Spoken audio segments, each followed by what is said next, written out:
આશીર્વાદ આપે છે ને જ્યારે ચંડીપાઠમાં માતા, ત્યારે સાબિત કરી દે છે કે માતા કુમાતા ન ભવતી, માં તો માં જ રહેશે. પણ આપણે કુપુત્ર બની ગયા.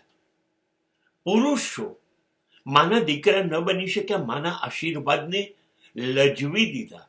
આપણે માં, બહેન, પત્ની, દીકરી, મિત્ર, એકે જણનું જીવન શોષણ કર્યા વગર રાખ્યું છે, અપમાન કર્યા વગર રાખ્યું છે.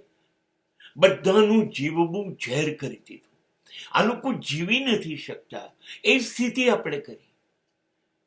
માએ તો વરદાન આપ્યું, હું છું તમારા લોકો સાથે સ્ત્રી સ્વરૂપે આ પૃથ્વી પર, અને એની જે દુર્દશા કરી એ આપણે કરી છે પુરુષોએ.